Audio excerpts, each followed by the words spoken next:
Do you remember Kyle Schwarber on the Red Sox? Remember that?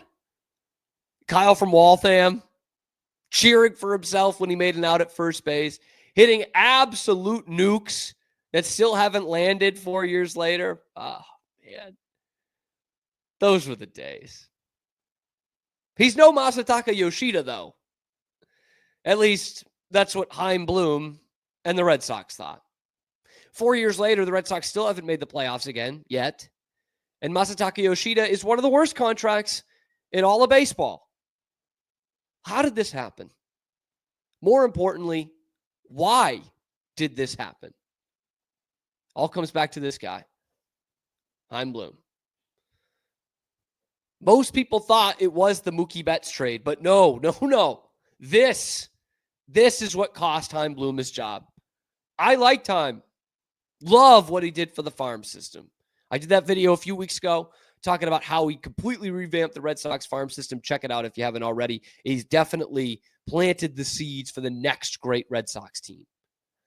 But he did kind of piss all over the seeds of another good Red Sox team when the ownership group sewed their wallets shut. And really, for the first time in a generation, the Red Sox were letting guys walk, and they actually continued to be successful after leaving Boston. Nate Eovaldi springs to mind. And the Kyle Schwarber trade around that 2021 deadline was probably the best deal that Chaim Bloom ever pulled off. He fleeced the Nationals for Aldo Ramirez, who's having a nice, he's playing baseball in Mexico this year. It's not going well. Kyle Schwarber, on the other hand, that was going well for the Red Sox. Apparently, going too well. All right. In 41 games to close out the regular season, remember Schwarber he was hurt at the beginning, so he needed to get healthy again. But in 41 games to close out the regular season, he hit just under 300 with 7 homers and 18 RBI, mostly hitting leadoff for the Red Sox. And boy, did he take it up a notch in the playoffs. 3 homers, 6 RBI, and 8 runs scored in 11 postseason games, including an absolute bomb off Garrett Cole in the wild card game, and a monstrous grand slam in Game 3 of the ALCS, in a game that put the Red Sox up 2-1. You see that picture here on YouTube. It's the last moment that most Red Sox fans felt any real joy was right there, Kyle from Waltham. And the fans loved him. Like it's genuinely tough to remember a time where a player came in for such a short time and endeared himself that much to the Red Sox fans for a team that didn't win the World Series. You know, like he is still a figure for the Red Sox. You go to a Red Sox game today, you'll see a Kyle Schwarber jersey somewhere. In fact, if the Red Sox made the World Series that year, if they just made it, it would have gone down as the greatest trade deadline deal the Red Sox have ever made. Bar none. Like, you can talk about the Heathcliff Slocum for Derek Lowe and Jason Varitek. That's a great one. It didn't pay dividends for years later, which was fine, but like it wasn't an immediate upgrade. And you look at the other, Red Sox teams, you get Steve Pearce at the deadline and he becomes World Series MVP. That looks great. But Steve Pearce was another guy on a great Red Sox team. 2004, they absolutely made their team better with Orlando Cabrera and Doug Minkiewicz, but you're not looking back and being like, man, Orlando Cabrera and Doug Minkiewicz. Like, Kyle Schwarber came in at a time they desperately needed him, and he absolutely elevated that team. He was such an upgrade. He seemed to like it here, and the Red Sox had that need. They had that need long-term, left-handed power hitter. It made all the sense in the world to re-sign him, even though it wouldn't be cheap. They didn't. Instead, Chaim Bloom went to the 2 old reliables. 1, let's wait and see what we got here. And 2, the real old reliable, the international free agent. Because Chaim, instead of re-signing Kyle Schwarber, decided to roll with what he had. Alex Verdugo was the piece in the Mookie Betts trade. let's try it for another year. He'd already been on the team in 2020 and 2021, but let's try it another year and see if he can have that home run swing. Alex Cora thinks he can hit 30 homers, 25 homers. Let's see if he can be that for us. It didn't work out, but he already had his sights set on the next great international free agent, on the great Masataka Yoshida. So while Schwarber signed with the Phillies, the Red Sox started their pursuit. And across his last 3 seasons in Japan, playing for an Oryx team made famous by Ichiro, you might have heard of him, Masa hit 350, 56 home runs. In those 3 seasons, Chaim had seen enough. He needed to go and get his guy. Even though Baseball America listed him as their 87th best prospect in the top 100, which is a figure that Pete Abraham of the Globe called alarmingly low, the Red Sox rolled out the big bucks anyway. 5 years, $90 million for our left-handed savior. Trust me, you're going to forget all about Schwarber. You're going to forget about Mookie Betts. Shit, you might even forget about David Ortiz by the time this guy is all said and done. Here's our man. Here's our franchise. In nearly 3 seasons since coming over from Japan, Yoshida hasn't exactly done that. Didn't exactly line up with the 3 seasons he had previous in Japan before either. Hitting a respectable .281 in that time, but he has absolutely no power at all and no consistency and can't really play the field.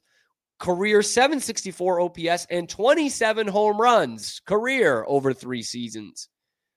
Well, that includes the 2 that he hit this year, but only 1 if you're including home runs off real pitchers who pitch for a living.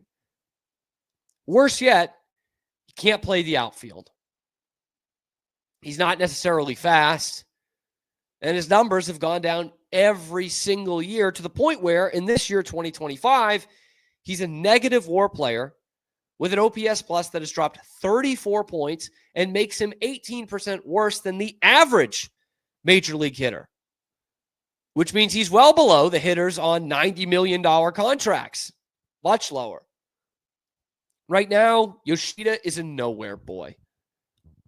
The Red Sox have an exciting outfield of the future and a very productive outfield for the present, and Yoshida isn't a part of either of them. He's a DH who can't hit, and I doubt there's a spot for him on the postseason roster.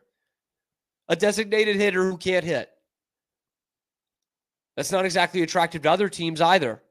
There's nowhere to go with him. No one's going to trade for him. They're going to have to release him after this season. They're going to have to cut him loose, eat it. In the meantime, Schwarber has been better than that. In 4 years in Philadelphia, Kyle Schwarber, the guy the Red Sox didn't want to sign because they had Masa Yoshida ready to go, Schwarber became one of the most feared hitters in all of baseball in that time span.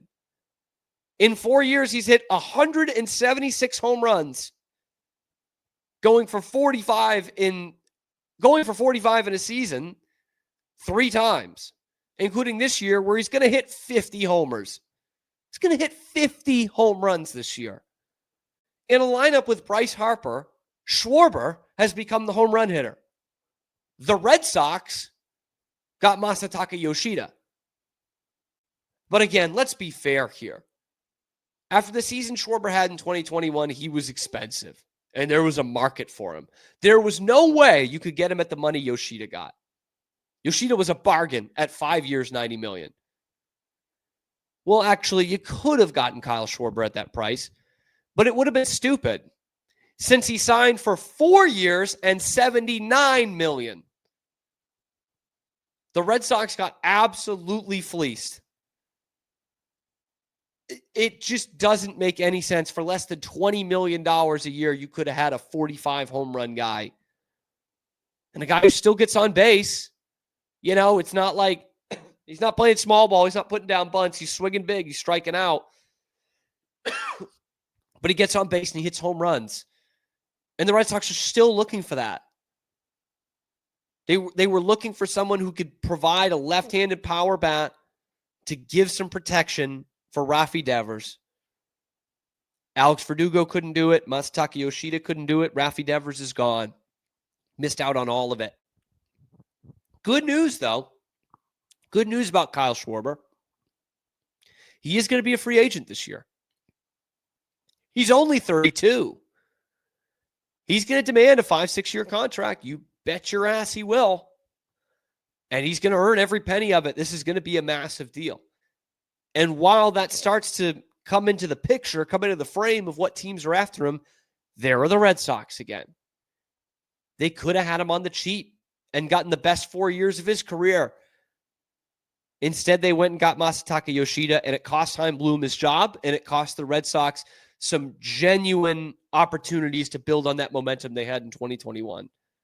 They pissed it all away after that. And this was the deal that did it. So, yeah, Chaim Bloom did trade Mookie Betts. Wasn't really his call. That was the owner's. He just came in and had to do it. But the worst deal he ever made was not signing Kyle Schwarber. Instead, going for Masataka Yoshida. That was a massive failure. Massive failure. And the Red Sox made that bed. And they've had to lie in it the last 4 years. It's not been fun. The Red Sox have been 2 moves away for 4 years now. Would have been a lot easier if you had Kyle Schwarber. Would have been easier if you'd kept Nathan Eovaldi. 2 guys they let walk after that season, and lo and behold, they can still play. Making up for it by getting Schwarber in the offseason at a much higher price this year might still be worth it. Might still be worth it. Because your home run leader this year is going to hit 25 homers in Wilyer Abreu. That would be a massive upgrade for the Red Sox. That would be an awesome upgrade for the Red Sox to have in the middle of your order. And by the way, as we learned, he hasn't done much since he left the Red Sox. He can play first base. He was willing to do it. Remember that? He had never played first base. And crazily enough, he coming to a team that's ready to win, he's the slugger. He's like, you know what? I'll do it. I'll play first base. Take notes, Rafi Devers. Anyway, let me know what you think in the comment section below. Was this the worst deal or non-deal that Chaim Bloom ever made? And is it the worst the Red Sox made in the last 10 years? Yeah, the Mookie one was pretty bad too. Let me know in the comment section below, or let me know how stupid I am in the comment section below. Be sure to like the video, subscribe to the channel. We are coming at you live every weekday, high noon Eastern time, and then wherever you get your podcasts as well. So that helps us out a lot. We're on the path towards 4,000 subscribers. And also let me know if the Red Sox should go after him in the offseason. But we've got videos going out every day on YouTube, so check it out every night. We'll put the segments out there. It's a lot of Bruins, a lot of Red Sox, a lot of everything going on in the world of Boston sports, so you don't have to listen to EEI or the Sports Hub. I'm your host, Cam Stewart. Zach Burke keeps us on the air 5 days a week.